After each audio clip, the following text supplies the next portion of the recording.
Here's a strange fact about money. You can watch the number in your account go up, a raise, a good year, a balance that would have stunned you a decade ago, and feel almost exactly as uneasy as you did before. So let me ask you something. When was the last time you looked at your finances and felt genuinely, quietly safe? And when you got that raise, that bonus, that we're finally okay now moment, how long did the relief actually last before the goalpost slid forward again? If the honest answer is not long, I want to tell you something that might loosen the knot a little. That's not a discipline problem, and it's probably not even a money problem.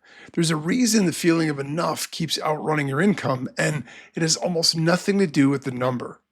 Today, we're going to separate two things that get tangled together your whole life: being financially stable and feeling financially safe, because they're not the same thing. And once you could tell them apart, you finally get to work on the one that's actually keeping you up at night. So, the low hum of money anxiety that doesn't go away no matter what the number does. If you felt it, you already know that it doesn't care much about the facts. You could be objectively okay and still lie awake running the math on a disaster that isn't happening. Here's where we're headed. First, why this feeling is so common, and why counterintuitively earning more can quietly make it worse instead of better. Then we'll take apart the two pieces of advice everyone gives you and show you where both of them miss. And then I'll hand you a simple way to figure out whether your anxiety is pointing at a real gap that you need to close or a line that just keeps moving every time you get close to it. Let's get into it.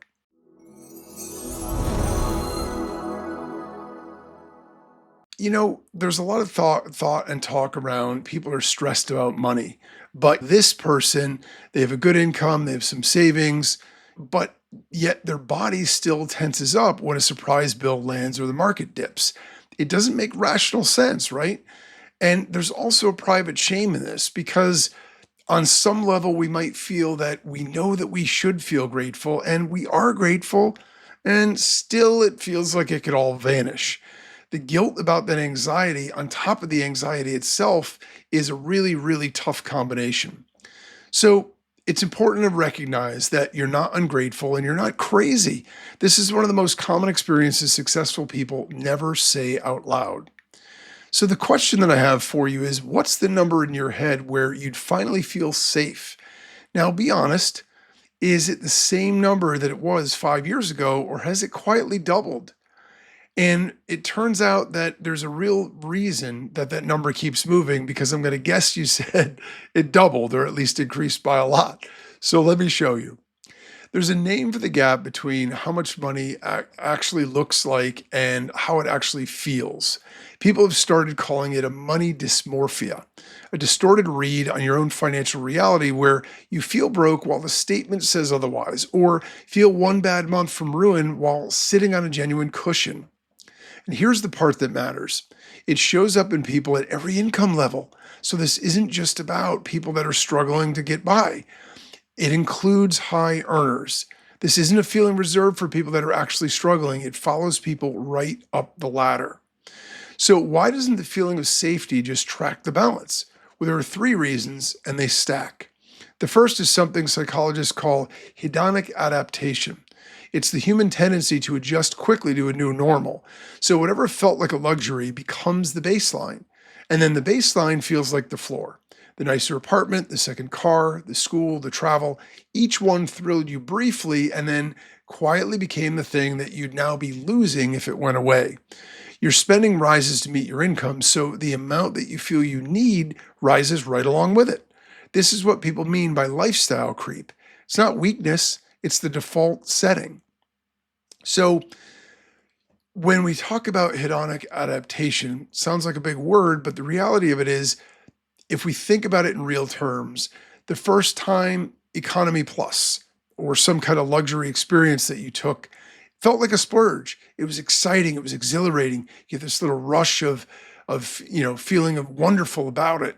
But then it really quickly becomes, well, obviously I book economy plus, or obviously, we're at this level now. And so it quickly becomes what the expectation is. So if the definition of enough moves up every time that your income does, you can never arrive because the finish line is attached to you. You're pulling it with you every time you move. If we think about Fight Club, the movie, right? It had that line in it, the things that you own end up owning you. And that's really true in a lot of ways. The more stuff that you have, the more overhead that's involved with it, and the higher the expense. There's a reason that they say people that come into a lot of money really quickly, if they don't have good money habits, no amount of money will solve their problems because they'll quickly start spending at a level that then to maintain that requires a lot more. If you want a bigger house, that's great, but it's not just the price tag on the house itself.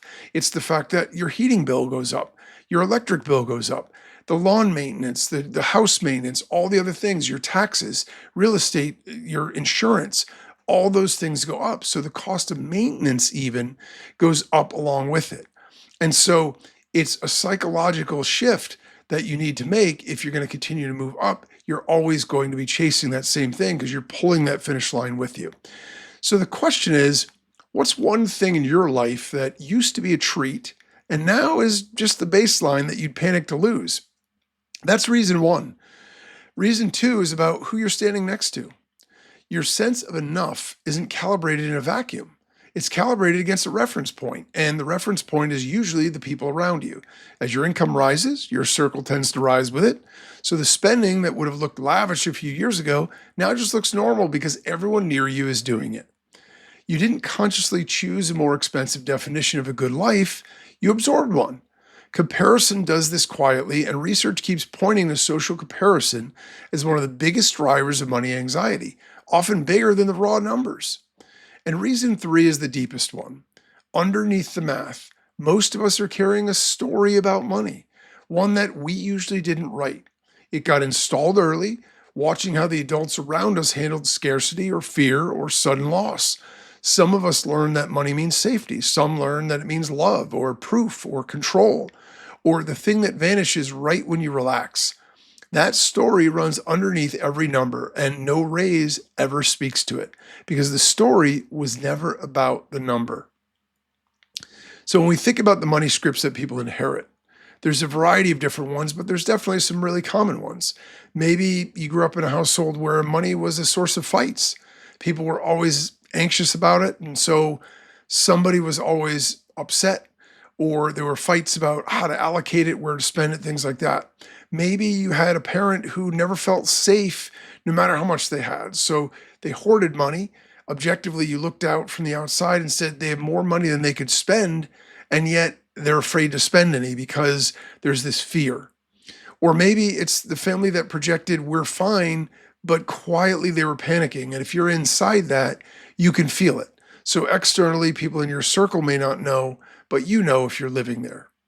So the anxiety that you feel might be decades older than your current bank account, and it might not even be yours originally. That's really important to know. Now, I'm not going to armchair analyze your childhood, and neither should you, but it's worth noticing that a feeling this stubborn usually has roots older than this year's tax return. So if you finish the sentence, money is blank, with the first honest word that comes up, what did you say? And whose voice was that? Hold on to that because it explains why the two most common pieces of money advice so often fail the exact people who followed them best. When you tell someone that you feel anxious about money, you'll get one of two answers usually: earn more or budget harder. Now, both are sometimes exactly right, and both quietly assume the same thing, that this is a math problem, that there's a number out there that once you cross it, turns the feeling off. But here's what the research actually shows, and is more interesting than either slogan. Back in 2010, two Princeton researchers, Daniel Kahneman and Angus Deaton, published a famous finding: emotional well-being rose with income, but seemed to level off around $75,000 a year. Now, for a decade, money stops helping after 75 grand became conventional wisdom. Then in 2021, a Wharton researcher named Matthew Killingsworth ran it again with a better method, pinging people in real time instead of asking them to remember, and found happiness kept climbing well past that point, no ceiling in sight. So they did something rare and admirable. Instead of arguing in public, the two of them teamed up in adversarial collaboration, if you will, and in 2023, they published the reconciliation together. And the answer they landed on is the useful part. For most people, more income is associated with more happiness, and it keeps rising past $100,000. But there's an unhappy minority for whom the money stops helping. Their well being rises with income only up to a point, and then it flattens out. In other words, money reliably relieves the suffering that's actually about money. But for a certain kind of unhappiness, more of it does almost nothing. It just runs out of things to fix. So let's be honest. Money is very good at solving money problems. If you have things that physically need to be done that money can solve, fantastic. But it's surprisingly bad at solving problems that only look like money problems, but are more associated with our own emotions, our own psychology, and other things like that. So if the anxiety is, I genuinely can't cover what's coming, well, that's a real gap. And an earning or restructuring is the right move and will help. If the anxiety is, I have plenty and still feel unsafe, then more money is aiming at the wrong target. Relief is really what we're after here because we want to feel comfortable and we want to feel safe. If you've been earning more and waiting for the calm to arrive, this is why it hasn't. You've been treating a story problem with a math tool. So be honest with yourself for a second. Is your money anxiety mostly about numbers that you can point to or a feeling that you can't quite pin to a number? Because that question is the whole ball game. So let's build a way to answer it. Here's the reframe this whole show is built on. Financial stability and financial security are two different things, and we treat them like one. Financial stability is a fact. It's a set of numbers, income, expenses, savings, debt, runway. It's real, it's knowable, and it either exists or it doesn't. Financial security is a feeling. It's the felt sense that you're okay, that the ground won't disappear, and a feeling runs on a story and a reference point, not on a balance. The distance between those two, between how stable you actually are and how safe you actually feel, that's what I want to call the security gap. And most of the money advice you've ever gotten only works on one side of it. So here's a way to actually look at your own gap. 3 questions in order. Number 1, is this a number or is it my nervous system? Before anything else, get the facts on the table, not vibes, facts. What's actually coming in, going out, saved, owed. Then notice the distance between what the numbers say and what your body's doing. If the numbers are genuinely tight, good, you found a real gap, and the rest of this episode matters less than a concrete plan. But if the numbers are okay and the alarm is still blaring, you just learned something important. You're not solving a shortage, you're carrying a story. 2, where is the line and is it moving? Name the number, an actual figure at which you'd feel safe. Then ask the uncomfortable question. Is that the same line it was 3 years ago, or has it crept up every time you got close? A finish line that moves every time you approach it isn't a goal. It's a treadmill, and you don't win a treadmill by running faster. And 3, whose voice is the alarm? When the money fear speaks, whose fear is it really? Is it yours, about a specific thing that you can name? Or is it an inherited hum, the background anxiety of someone who raised you, running in you longer after the danger has passed? So you don't have to solve your own whole history. You just have to notice when the feeling is older than the facts. So if we think about those 3 questions, it's a lived sequence, right? It's not a checklist. And the idea is you want to narrow down the problem by fact checking, then finish line checking, and then story checking. And when you do that, it's a quick way to sort of analyze and calibrate. This is a framework. It's not a formula, right? The numbers are yours, the story is yours, and the honest answers will be different for everyone. So you can't always change the number today, but you can almost always stop the line from moving. And that alone changes how the money feels. So if you had to write down one number that means I'm okay, could you? Or have you been running toward a finish line that you've never actually drawn? Which brings us to the part where this actually touches your week. So here's the practice. I'm calling it the security gap, and it takes about 10 honest minutes. No app, no spreadsheet required. Although if you love a spreadsheet, be my guest. Step 1, write down roughly where you actually stand.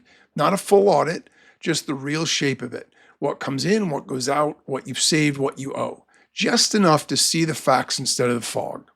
Step 2, write one number. the amount that would let you exhale, the point where you feel genuinely okay. Then next to it, write what that same number was a few years ago. Look at the gap between those two figures. That gap is your moving line made visible. Step 3, finish this sentence in one honest line. When I feel unsafe about money, what I'm really afraid of is blank. Not the bill, the thing underneath the bill. Sit with whatever comes up for a second before you move on. That's it. You now have 3 things in front of you: your real numbers, your moving line, and the fear under the fear. And for the first time, you can see which one your anxiety is actually about. This is a noticing exercise. It's not a new demanding project. We're not asking you to build a budget tonight or overhaul anything. It's about awareness. It's about understanding. The whole win is clarity about which problem you have. So that's what makes it really powerful.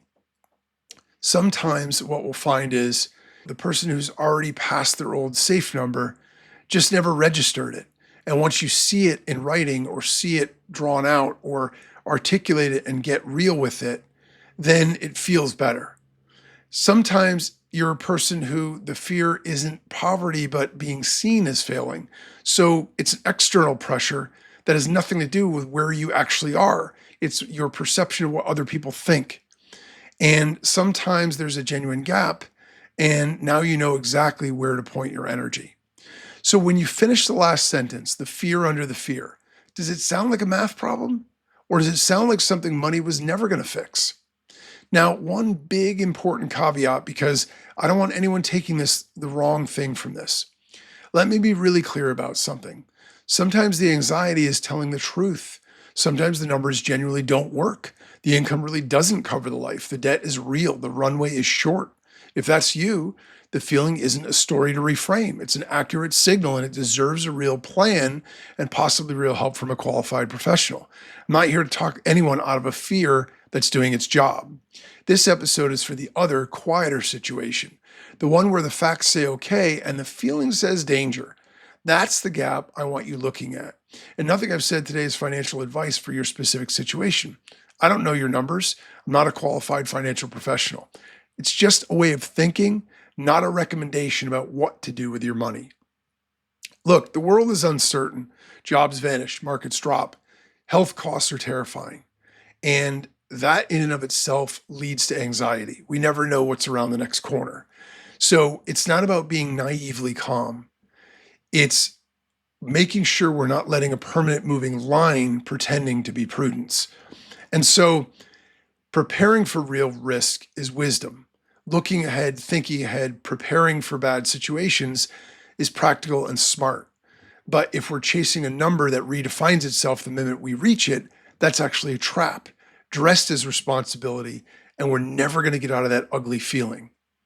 So we're looking for honesty over comfort. Some uncertainty never resolves, and that's okay. No balance is going to make you untouchable. Real security includes making peace with that, not out-earning it. So where does that leave us? Here's the grounded next step, and it's smaller than you'd expect. This week, don't try to earn more, spend less. Just draw the line. Write down the number that would mean I'm okay, and then decide on purpose once to stop letting the line move every time you near it. You can revisit it when your life genuinely changes, but you get to stop redrawing it out of habit and calling it ambition. Because the goal was never to feel nothing about money. A little healthy respect for uncertainty is just being awake. The goal is to stop paying interest on a fear that isn't yours, chasing a safety that keeps stepping back the moment that you reach it. So I want to leave you with a true story because it says this better than I can. The writer Kurt Vonnegut once described going to a party thrown by a billionaire on Shelter Island with his friend Joseph Heller, the man who wrote Catch-22. Vonnegut needled him a little. He said, Joe, our host makes more money in a single day than you've earned from Catch-22 in its entire history. How does that feel? And Heller said, I've got something he'll never have. Vonnegut asked, well, what on earth could that be? And Heller said, the knowledge that I've got enough. Enough. Not enough as in stop trying, stop building, stop caring. Enough as in a line that finally stopped moving. A place where more money stopped being the thing standing between him and feeling okay. We started with a question. Why doesn't earning more ever make you feel safe? And here's the answer to carry out with you. Because safety was never a number waiting at the top of the climb. It's a decision about where the line is and a willingness to stop moving it. You can be building, striving, ambitious, awake to real risk, and still quietly knowing that you have enough. So here's the one question to sit with this week. Not how much more do I need, but what would it take for me to feel safe with what I already have? Sit with that one. It's worth more than the raise.